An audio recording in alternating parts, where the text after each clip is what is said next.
విసర్జక వ్యవస్థ in Telugu excretion in ఇంగ్లీష్‌లో అంటామనమాట. విసర్జన అనేది ఎక్స్ మరియు క్రీనర్ అనే 2 లాటిన్ భాషా పదాల నుండి ఏర్పడింది. ఎక్స్ అనగా బయటకు అని, క్రీనర్ అనగా పంపుట అని అర్థం అన్నమాట. శరీరంలో తయారయ్యే వ్యర్థ పదార్థాలను వేరు చేసి బయటకు పంపడాన్ని విసర్జన అంటారు. విసర్జన వ్యవస్థ యొక్క ప్రాథమిక కర్తవ్యం సమతుల్యత, ద్వితీయ కర్తవ్యం వచ్చేసి నత్రజని సంబంధిత పదార్థాల విసర్జన. దేహంలోని వివిధ భాగాల్లో ద్రవాల గాఢతను స్థిరంగా ఉంచడాన్ని సమతుల్యత అని అంటారు. మానవ విసర్జక వ్యవస్థ మానవ శరీరంలో ఉత్పన్నమైన వ్యర్థ పదార్థాలు కార్బన్ డయాక్సైడ్, నీరు, నత్రజని సంబంధిత వ్యర్థాలు, యూరియా, యూరిక్ ఆమ్లము అండ్ అమోనియా. వ్యర్థ పదార్థాలు అన్నింటిలో విషతుల్యమైనది అమోనియా. చిన్నపిల్లల మూత్రం వాసన రాకపోవడానికి గల కారణం నత్రజని లోపించడము. మూత్ర విసర్జన అనంతరం మూత్రశాలలో వాసన రావడానికి గల కారణం యూరియా, అమోనియా మారడం. మానవ విసర్జక వ్యవస్థల భాగాలు ఒక జత మూత్రపిండాలు, మూత్రనాళాలు, మూత్రాశయం మరియు ప్రసేకం. మూత్రపిండాల అధ్యయనాన్ని నెఫ్రాలజీ అంటారు. ఇవి చిగురించే ఆకారంలో పసుపు ముదురు ఎరుపు రంగులో ఉంటాయి. ఉదర కుహరంలో పృష్ఠ శరీర కుడ్యానికి అతుక్కొని వెన్నెముకకు ఇరువైపులా అమరి ఉండును. ఉదర కుహర కుడి భాగంలో అధిక ప్రాంతం కాలేయం ఆక్రమించడం వలన కుడివైపు మూత్రపిండము, ఎడమ వైపు కన్నా కొంచెం కొద్దిగా కిందికి ఉంటుంది. బరువు 150 to 170 గ్రాములు ఆర్ 140 గ్రామ్స్ ఉంటాయి. మూత్రపిండాలు 10 సెంటీమీటర్ పొడవు, 5 to 6 సెంటీమీటర్ వెడల్పు, 4 సెంటీమీటర్ మందంతో ఉంటాయి. ప్రతి మూత్రపిండం వెలుపల కుంభాకారంగా, లోపల పుటాకారంగా ఉండును. పుటాకారంగా ఉన్న లోపలి థలం మధ్య గల పల్లాన్ని హైలస్ అంటాము. హైలస్ ద్వారా వృక్క ధమని మూత్రపిండంలోకి ప్రవేశిస్తే వృక్కశిర, మూత్రనాళం వెలుపలికి వస్తాయి. శరీరంలో వివిధ అవయవాల్లో ఉత్పత్తి అయిన వ్యర్థాలు ఆమ్లజని సహిత రక్తంతో కూడిన వృక్క ధమని ద్వారా మూత్రపిండాలని చేరుతాయి. ఆమ్లజని రహిత రక్తాన్ని వృక్కశిర సేకరించి మూత్రపిండం నుండి బయటకు పంపును. మూత్రపిండంలో రక్తం వడగట్టి వ్యర్థ పదార్థాలను వేరుపరిచి మూత్రంగా మార్చును. తర్వాత ఇవి విసర్జించబడును. మూత్రపిండాలకు సంబంధించిన వ్యాధులకు చికిత్స చేసే డాక్టర్ని యూరాలజిస్ట్ అంటారు. మూత్రపిండ అంతర్నిర్మాణము. మూత్రపిండము వల్కలం అండ్ దవ్వ. వల్కలం వచ్చేసి ఇవి ముదురు గోధుమ వర్ణంలో ఉన్న వెలుపలి భాగము. దవ్వ ఇది లేత వర్ణంలో ఉన్న లోపలి భాగం. నెఫ్రాన్ నిర్మాణము. ప్రతి మూత్రపిండంలోనూ 1 మిలియన్ కంటే ఎక్కువ 1.3-1.8 మిలియన్ల సూక్ష్మ వృక్క నాళాలు ఆర్ నెఫ్రాన్స్ ఉంటాయి. వీటిని వృక్క ప్రమాణాలని కూడా అంటారు. మూత్రపిండం యొక్క నిర్మాణాత్మక మరియు క్రియాత్మక ప్రమాణం నెఫ్రాన్. ప్రతి మూత్రపిండంలో 2 లక్షల నెఫ్రాన్లు ఉంటాయి. నెఫ్రాన్లో 2 భాగాలు ఉంటాయి. అవి మాల్ఫిజియన్ దేహము, వృక్క నాళిక. మాల్ఫిజియన్ దేహం కప్పు ఆకారంలో బమన్ గుళిక రక్తకేశ నాళికలతో ఏర్పడిన వల వంటి రక్తకేశ నాళిక గుచ్చంలో కలిపి మాల్ఫిజియన్ దేహం అని అంటారు. రక్తకేశ నాళిక గుచ్చం అభివాహ్య ధమని నుండి ఏర్పడుతూ ఉంటుంది. దాని నుండి అపవాహి ధమనిక ఏర్పడుతూ ఉంటుంది. అభివాహి ధమనిక వ్యాసము అపవాహి ధమనిక వ్యాసం కంటే ఎక్కువగా ఉండడం వలన రక్తకేశ నాళిక పీడనం పెరిగి దానిలోని పదార్థాలు వడపోతకు గురవుతూ ఉంటాయి. బొమ్మల గుళిక గోడలోని కణాలు ఉపకళ కణజాలంతో ఏర్పడిన వీటినే పోడోసైట్స్ అని అంటారు. పదార్థాల వడపోతకు వీలు కలిగించేలా పోడోసైట్స్ కణాల మధ్య సూక్ష్మ రంధ్రాలు ఉంటాయి. వృక్కనాళికలో 3 భాగాలు ఉంటాయి. ఒకటి సమీపస్థ సంవలిత నాళము, హెల్లిషికియము యు ఆకారంలో ఉంటుంది. దూరగ్ర సంవలిత నాళం సంగ్రహణ నాళంలోకి తెరుచుకుంటుంది. సంగ్రహణ నాళాలు పిరమిడ్లు మరియు కెలిసన్లు ఏర్పడి చివరికి ద్రోణిలోకి తెరుచుకుంటూ ఉంటాయి. ద్రోణి మూత్రాశయంలోకి తెరుచుకుంటుంది. వృక్క నాళికలోని అన్ని భాగాలు అపవాహి ధమని నుండి ఏర్పడిన నాళిక బాహ్యకేశ నాళికల వల చేత కప్పబడి ఉంటాయి. బాహ్య రక్తకేశ నాళికలన్నీ కలిసి వృక్కశిరగా ఏర్పడతాయి. మూత్రం ఏర్పడే విధానం 4 దశల్లో జరుగుతూ ఉంటుంది. 1 గుచ్చగాలను, వర్ణాత్మక పునఃశోషణము, నాళికాస్రావము, అధిక గాఢత గల మూత్రం ఏర్పడుట. First one గుచ్చగాలను. వృక్క ధమని శాఖ అయిన అభివాహి ధమనిక నుండి రక్తం రక్తకేశ నాళిక గుచ్చంలోకి ప్రవేశిస్తూ ఉంటుంది. అభివాహి ధమనిక కలిగించే పీడనం వల్ల రక్తకేశ నాళిక గుచ్చంలో రక్తం వడపోయబడి వ్యర్థ పదార్థ అణువులు, పోషక పదార్థ అణువులు నీరు బొమ్మల గుళికకు చేరుతూ ఉంటాయి.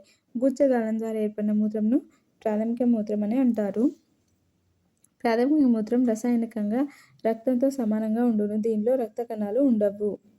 పరిమాణాత్మక పునఃశోషణం ప్రాథమిక మూత్రంలో ఉండే ఉపయుక్త పదార్థాలైనటువంటి glucose, amino acids, vitamin C, potassium, calcium, sodium chloride 75% నీరు, బాహ్య రక్త కేశనాళికల వాళ్ళ ద్వారా పునఃశోషించబడతాయి. ప్రాథమిక మూత్రం సమీప సంవల్త నాళంలోకి ప్రవేశించినప్పుడు పునఃశోషించబడును 75%. నాళికా స్రావము సమీప సంవల్త నాళంలో పునఃశోషణం తర్వాత మూత్రం హెన్లీషికియం ద్వారా దూరాగ్ర సంవల్త నాళంలోకి తెచ్చుకుంటుంది.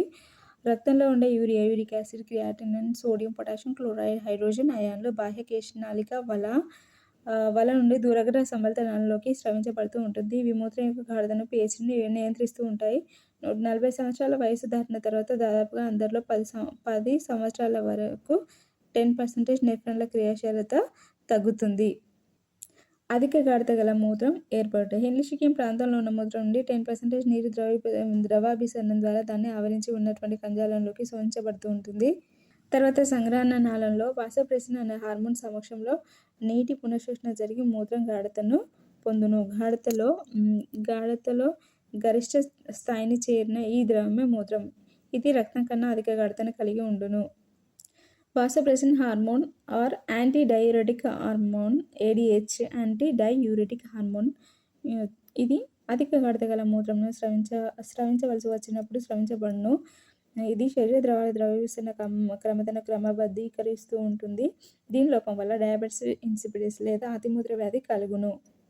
డయాబెటిస్ ఇన్సిపిడిస్ అంటే వాసోప్రెసిన్ లోపం వల్ల అధిక మూత్ర విసర్జన మరియు తక్కువ గాఢత గల మూత్రాన్ని విసర్జించడం జరుగుతుంది. మూత్ర నళికలు ప్రతి మూత్రపిండం యొక్క నొక్కు లేదా హైలస్ నుండి ఒక జత తెల్లని ఖండరహితమైన సన్నని మూత్రనాళాలు బయటికి వస్తాయి. ఇవి 30 సెంటీమీటర్ల పొడవు ఉంటాయి. ఇవి మూత్రాన్ని పెరిస్టాల్సిస్ కదలికల ద్వారా మూత్రాశయంలోకి పంపుతాయి. మూత్రాశయం పల్చని గోడలు కలిగి బేరుపండు ఆకారంలో ఉండే సంచి వంటి నిర్మాణము. ఇది ద్రోణి భాగంలో పురుష నాళానికి ఉదరతలన ఉండును. ఇది దాదాపు 300 నుంచి 800 మిల్లీలీటర్ల మూత్రాన్ని తాత్కాలికంగా నిల్వ చేయును. ప్రసేకం మూత్రాశయం నుంచి మూత్రాన్ని బయటకు విసర్జించే నాళము. మూత్రాశయం చివర ప్రసేకంలోకి తెచ్చుకునే చోట సంవర్ణి కండరం ఉండి కదలికలను నియంత్రణకు తోడ్పడుతూ ఉంటుంది.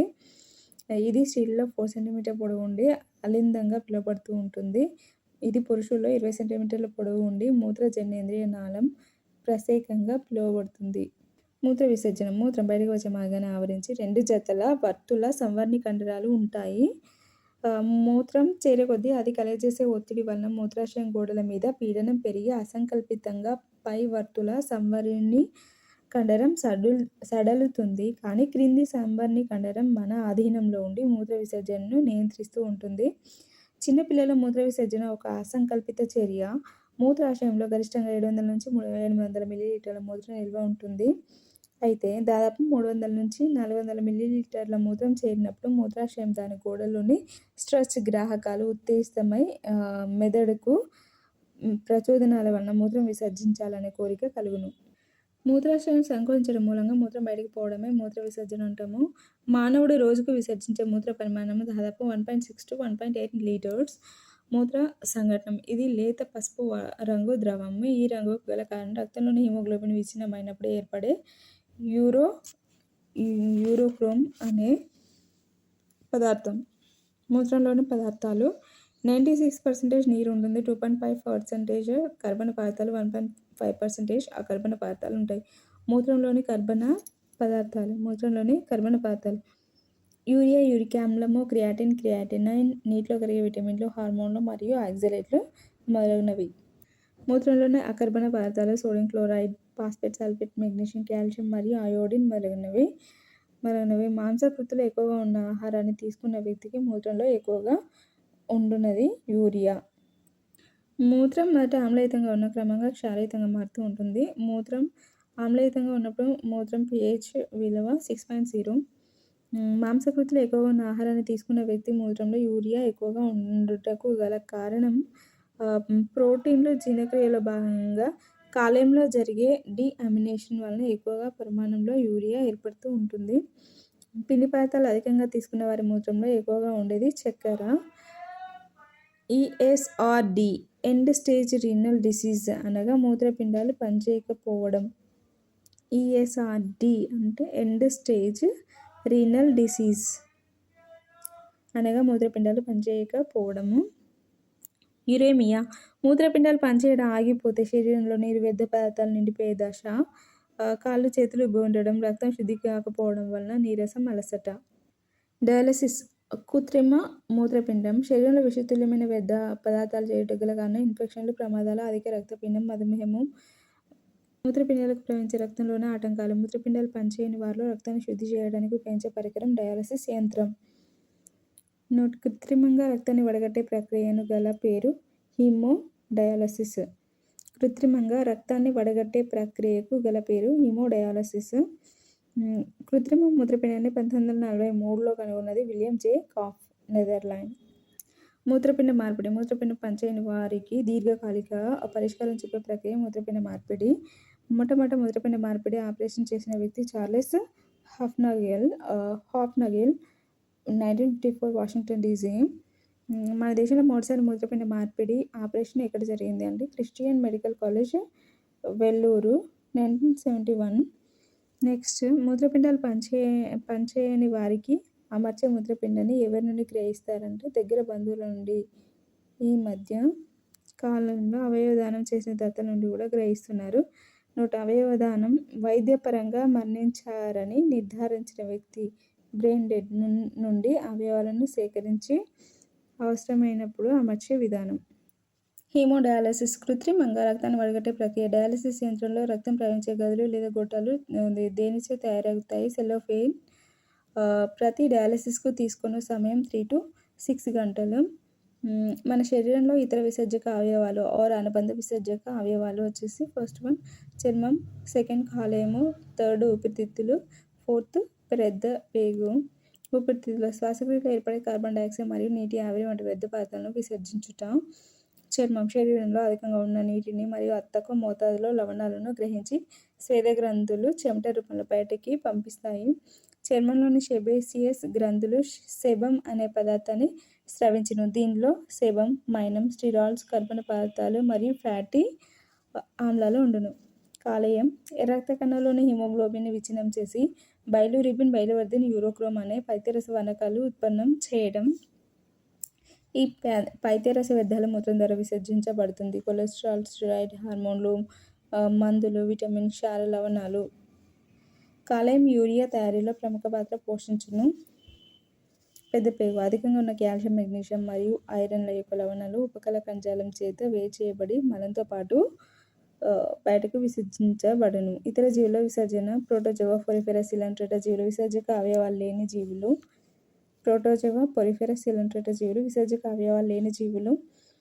ఏకణ జీవులైనటువంటి ప్రోటోజోన్లలో విసర్జక క్రియలో పాత్ర వహించే భాగము సంకోచ రిక్తిక. ఏకణ జీవులైనటువంటి ప్రోటోజోన్లలో విసర్జక క్రియలో ప్రముఖ పాత్ర వహించే భాగము సంకోచ రిక్తిక. మొట్టమొదటి విసర్జక అంగాలు ఏర్పడిన జీవులు ప్లాటిహెల్మింథస్ జీవులు. జ్వాలా కణాలు జీవులు విసర్జక వ్యవస్థలు. జీవి వర్గం విసర్జక వ్యవస్థ. ప్రోటోజోవా కణ ఉపరితలం నుండి వ్యాపనం ద్వారా విసర్జన జరుగుతుంది. పొరిఫెరస్, సిలంట్రేటా నీటి ప్రసరణ అన్ని కణాల ద్వారా జరగడం వలన. ప్లాటిహెల్మింథస్ జ్వాలా కణాలు. నిమాటిహెల్మింథస్ రెనెట్ కణాలు. అనెలిడా నెఫ్రిడియా కణాల ద్వారా విసర్జన జరుగుతుంది. ఆర్థోపోడా హరిత గ్రంథులు, మాల్పిజియన్ నాళికలు. ఆర్థోపోడాలో హరిత గ్రంథులు, మాల్పిజియన్ నాళికలు. మొలస్కా మొలస్కాలో మెటానెఫ్రిడియా ద్వారా జరుగుతుంది. ఇకైనోడర్మేటా జల ప్రసరణ వ్యవస్థ. సరీసృపాలు, పక్షులు, క్షీరదాలు, మూత్రపిండాలు. చేపలు, ఉభయచరాలు. సరీసృపాలు, పక్షులు, క్షీరదాలు, చేపలు, ఉభయచరాలు మూత్రపిండాల ద్వారా విసర్జన జరుగుతుంది. Thank you for watching my video. Please subscribe.